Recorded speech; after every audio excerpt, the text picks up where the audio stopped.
Bonjour, nous sommes à Froyenne et nous allons vous emmener à la rencontre de sœur Renée Lucie. Alors, sœur Renée Lucie s'est occupée d'un orphelinat, d'un home pour enfants placés. Et parmi ces enfants, il y avait celui qui va devenir le 7 décembre prochain l'évêque du diocèse de Namur, Monseigneur Fabien Lejeune. Alors, on espère que sœur Renée Lucie aura quelques anecdotes à nous raconter. Alors, sœur Renée Lucie, vous m'avez dit que vous étiez fort sollicitée depuis que Monseigneur Lejeune a été désigné par le pape comme évêque. On vous êtes fort sollicité, on vous demande de parler de lui. C'est normal. Le fait qu'on l'ait connu tout petit, c'est normal qu'on l'a aimé, on l'a éduqué, il a passé une grande partie de sa vie dans notre maison. C'était un peu sa maison. C'est en tout cas comme ça qu'il en parle. Oui. Et il en parle comme étant les meilleures années de sa vie. Donc vous êtes, vous, les religieuses, vous en êtes quand même un peu à l'origine de ce beau compliment. Mais je pense quand même, il y a quand même une influence. Et les oblates de l'Assomption, elles sont plus orientées vers l'accueil des jeunes enfants ou pas spécialement?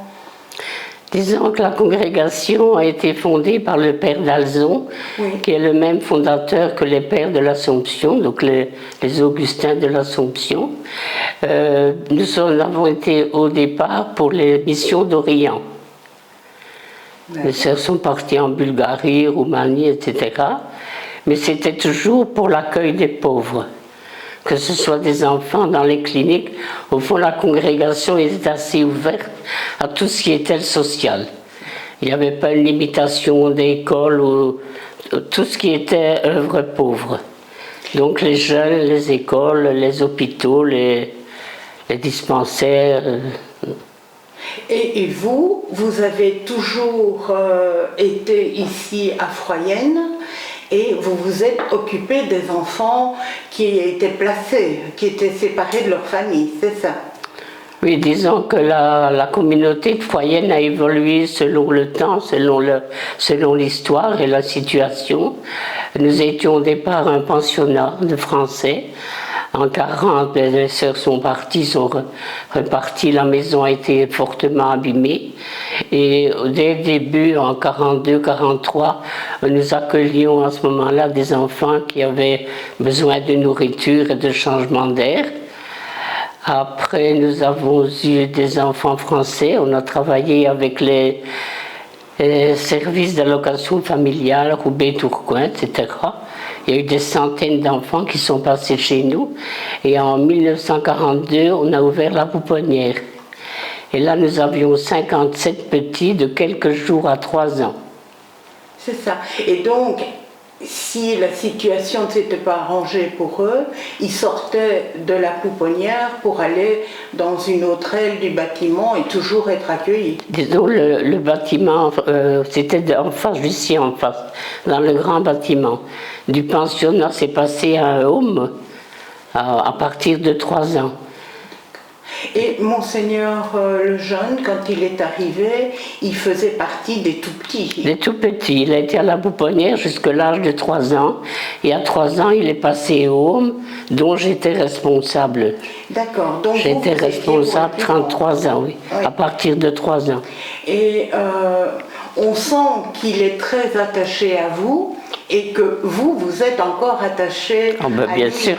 Ça arrive souvent, ça? Vous avez toujours des contacts avec des anciens enfants qui sont passés ici? Régulièrement. Hier encore, j'avais deux anciennes qui sont mariées, qui sont grand-mères. Toutes nos aînées sont d'ailleurs grand-mères, à peu près toutes, les mamans, les papas aussi. Oui, ça, régulièrement. Et qui viennent vous saluer? L'année dernière, j'ai eu la surprise par Facebook ou par les réseaux sociaux. Elles se sont arrangées pour venir le 11 novembre l'année dernière. On était 24. Wow. Donc des enfants, certaines avaient encore leur grande fille ou les dernières, avec leurs compagnons, leurs maris, certaines avec des petits-enfants. Oui. Mais ça veut dire que ce qu'elle trouvait ici, c'était vraiment quelque chose de réconfortant, de chaleureux. Autrement, elle ne viendrait plus après autant d'années, quoi. Puis disons le fait que moi je suis là, on peut encore reparler de leur enfance, des visites, des choses qu'on faisait ensemble. On est un petit peu la grand-mère ou même l'arrière-grand-mère. Ouais. Et revenons au père Fabien. C'était quel style d'enfant? C'était un enfant très mignon, très gentil, très serviable. On n'a eu aucun problème, même au moment de l'adolescence, absolument pas. Moi, je ne peux dire que du positif de Fabien. Mais ça veut dire qu'il était ici toute l'année. Oui. Il ne retournait pas. Ah non, c'était un internat. Ils étaient éduqués ici, placés par le juge de la jeunesse. Ah non, c'était vraiment leur maison. Oui. Et alors, vous, votre rôle, vous étiez la directrice, mais vous aviez un contact avec les enfants quand même, quoi. Constamment. Moi, je vivais au milieu d'eux. C'était pour moi plus difficile quand on a eu les pavillons, parce qu'on a construit 4 pavillons dans la propriété. Alors là, j'avais un bureau qui était quand même un peu séparé, mais moi j'allais régulièrement dans les pavillons, on fêtait les anniversaires, on a essayé de faire comme dans une famille, exactement. Et les enfants, entre eux, il y avait une belle complicité, ça ne devait peut-être pas être toujours évident. Enfin, vous me direz, c'est comme dans des frères et sœurs, quoi. Exactement. Ah oui, il y a une amitié qui reste d'ailleurs, si elle se... les deux qui sont venus hier, n'étaient même pas dans le même pavillon, mais ça reste... Oui. Il nous a dit, le père Fabien, qu'il connaissait le diocèse de Namur, parce qu'il était déjà venu pendant des vacances à Bouillon, à Bertry, ou faire du kayak sur la Lesse. Exactement, c'était avec les éducateurs pendant les grandes vacances ou même certains week-ends.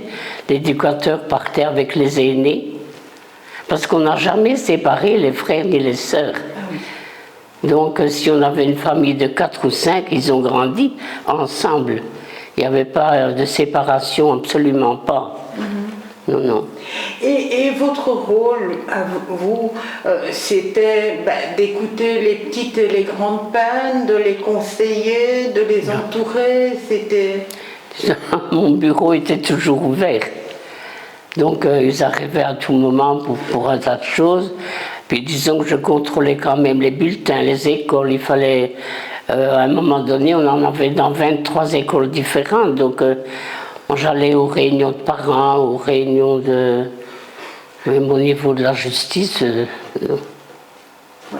Ça doit quand même être pénible comme travail, celui qui était le vôtre, parce que il y a peut-être des enfants avec qui ça se passait bien, mais il y en avait peut-être ceux qui vivaient plus difficilement la situation. Dans l'ensemble, je n'ai jamais eu trop de problèmes. Non, je crois que j'ai eu les belles années, à mon avis, avec des éducatrices qui ont passé toute leur carrière chez nous. Oui. Ça, vraiment, les éducatrices, moi, heureusement qu'elles étaient là, d'ailleurs, parce que je n'étais pas directement avec les enfants, c'était elles. Et donc, vous me disiez, vous faisiez les anniversaires, les fêtes. Les fêtes. Allez, Noël, ici, c'était comment? C'était tous les enfants réunis, un petit cadeau pour chacun Ah oui, Saint-Nicolas venait dans tous les pavillons. On préparait, moi je préparais tout ça à l'avance. Dans chaque panier, il y avait des jeux pour le groupe, il y avait chacun, on leur demandait ce qu'ils voulaient. Ah oui. Donc ils recevaient oui, donc le jouet qu'ils avaient demandé. Voilà, et c'était leur jouet à eux. Ah oui, bien sûr. Oui, c'est ça, quoi. Oui. Et donc vous me disiez, vous veillez aussi sur la scolarité, qu'il n'y ait pas de décrochage et tout. Et le père Fabien, c'était un bon élève, il aimait ça l'école ou c'était un peu plus compliqué? Non, non, il allait à l'école, non, pas de problème. Oui. Non, il en est bien sorti, c'était un enfant intelligent, avec beaucoup de cœur, très porté sur des jeunes qui... Il voyait tout de suite s'il y avait des jeunes qui étaient mal à l'aise ou qui avaient un problème. Oui, mais il a été quand même quelques années responsable national du scoutisme. Donc si on l'a nommé au niveau national de France, c'est qu'il est capable. On le Généreux. Sent, oui, et rayonnant. Ouvert, oui, oui. Toujours. Ne se prenant, enfin, il n'a pas la grosse tête, quoi. Hein. Et il ne l'aura pas non plus, étant évêque. Pas non. Il va rester comme il est. Ah oui. Ça, j'en suis sûre. Ouais. Et vous serez là le jour de son ordination? Ah oui, on sera une cinquantaine, je pense. On va prendre un quart. Oui, oui. Ben, beaucoup d'anciennes monitrices déjà, là. Toutes celles qui l'ont connu petit, elles seront là. Ça c'est sûr, on aura certainement 7 ou 8 ou 9, je ne sais pas. Et quand il vous a dit « j'abandonne la menuiserie et moi c'est la vie religieuse », vous avez été surprise, étonnée ou vous vous êtes dit pourquoi pas? Non, moi pas du tout. Pas étonnée? Non. Ça ne m'étonne, enfin non, ça ne m'a pas étonnée. C'était quelqu'un de généreux. Et déjà, je me souviens, quand il était à Don Bosco, il allait souvent aider le diacre ou bien le... Oui. Et je pense il me semble qu'il m'avait dit, les garçons le taquinaient déjà. Le taquinaient, oh, toi tu seras curé ou je sais pas quoi. Parce que c'est quelqu'un qui aime les personnes, qui vit avec, c'est ça. Mais finalement, quand il était petit, il vivait. Mais toute sa vie, il a été en groupe. Hein. À la limite, il a quand même été seul quand il était en appartement, mais il était entouré quand même. Oui, puisqu'il retrouvait ses collègues Oui. sur les chantiers, et sur tout ça, quoi. Oui. Ouais. Oui. Vous croyez qu'il va être ému? Il ne va peut-être pas le montrer, hein, je ne sais pas. Alors, si c'est ça, c'est pas possible parce qu'il y aura certainement de ses frères, hein, les pères vont être là. Il y aura certainement de ses frères. Hein. Et vous avez assisté à son ordination? Ah oui, ça oui, je m'étais toujours dit, s'il arrive au bout, jusque-là, on a à peu près un quart. On a commandé un quart et je suis allée avec toutes les monitrices, les femmes de ménage, des anciennes enfants déjà, qui avaient... Mimi, elle avait déjà 2 enfants, oui, c'est. On est parti à Paris. Ah oui? Oui, on est allé. Je suis allée à ses premiers vœux, à ses vœux perpétuels, à l'ordination. Ah oui. Et vous serez là pour l'ordination? Ah ben oui, avec ma voiturette, ça oui. On est obligé d'aller prendre un car avec un élévateur parce que je ne sais plus me tenir debout, donc. Et vous aimez bien quand il célèbre la messe? Vous voyez le petit enfant ou vous voyez quand même le prêtre? Je ne le vois pas petit, non, non. Mais moi, petit, c'est sœur Christiane, oui, qui était sa marraine de baptême. Hein. Christiane l'a eu bébé jusqu'à ses 3 ans. Moi, je l'ai eu après 3 ans. Oui, il était peut-être parfois un bon petit diable, non? Non, pas du tout. Pas du tout? Non, oh non. Oh, bien. Non, c'était un gentil petit garçon. Non, les femmes ne me souviennent pas, non. Pas du tout, c'est pas un enfant qui a marqué par son comportement, oui, pas du tout. Et le fait qu'il soit devenu prêtre, c'est le seul parmi les enfants qui sont passés par ici qui est devenu prêtre ou il y en a d'autres? Ah non, il n'y a que lui.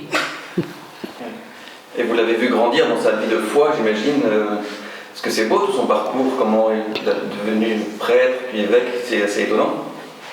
Mais il était encore au pavillon quand on a eu, une fois que moi j'ai arrêté, j'ai dû arrêter quand j'ai mes 60 ans, puisque comme directrice je ne pouvais plus continuer. Alors à ce moment-là, nous avons accueilli des week-ends de prière, des week-ends ici, alors ici dans le bâtiment, et de l'autre côté, comme si on avait de la place. Et il était déjà au pavillon et une sœur lui avait dit « Mais Fabien, ça t'intéresserait au fond de venir avec les week-ends » puisqu'il venait avec nos pères de l'Assomption et Oblat, hein, on a une communauté à Lille. Donc il venait avec des jeunes gens, des jeunes filles et Fabien dit « Oui, pas de problème ». Donc il venait passer certains week-ends, une fois ou 2 ou 3 fois par an, avec... Et comme c'était déjà le père Marie Gérard qui venait chaque mois chez nous pour la récollection, ce qui s'est passé, c'est que donc on l'a baptisé et les jeunes gens avaient quand même été émus de voir la situation de Fabien. Et ils lui ont dit, le père Marie Gérard m'a dit, mais écoutez, il y a les jeunes qui veulent lui offrir le voyage à Lourdes comme cadeau de baptême. Bon, est-ce que ça va? Oui, aucun problème. Et le père m'a dit, est-ce que vous accepteriez qu'ils viennent à Lille préparer le voyage à Lourdes, Lourdes avec les jeunes? Oui. Donc il est allé à Lille préparer le fameux pèlerinage national de Lourdes. Et c'est comme ça qu'il a connu, qu'il est allé à Lourdes. Et il dit toujours, du jour où il a été baptisé, c'était un autre garçon. Oui, il me disait qu'avant il était très timide, oui. Et puis il est devenu très extraverti, quoi. Tout à fait. Le soir du baptême, il est allé à Lourdes et le père Marie Gérard lui a dit, allez Fabien, le Belge là, les Français sont un peu moqueurs. Hein. Et ils ont dit, allez, tu animes le WAP. Il dit, je n'ai jamais fait ça. Mais il a fait ça très bien. Quand il vous a dit, ben voilà, je vais être évêque de Namur, vous vous êtes demandé si vous aviez bien entendu? C'est-à-dire, on avait déjà su qu'il était dans les nominés. Hein, il dit, mais on dit que c'est pas possible, hein, fort bien quand même pas. C'est si qu'il dit, mais enfin, comment ça se fait? Au début, j'ai pensé qu'il riait ou qu'il disait ça pour rire. Mais non, il dit, je t'assure, oh ben mon Dieu, c'est pas possible. Et puis alors, il est passé ici quand il est allé chez le nonce apostolique. Ben oui. Et on n'ose pas trop dire non quand c'est une décision qui vient du pape. Hein. Ben, je pense que, je veux dire, en bon religieux, fils du père d'Alzon, pour nous l'Église c'est important, l'amour de l'Église, du Christ et de la Sainte Vierge, c'est le pape Pie IX, je crois, qui a demandé aux fondateurs de partir en Orient. C'est comme ça que les premiers partis en Bulgarie, Roumanie. Je pense qu'il a dit oui, parce qu'il sait que pour nous c'est important.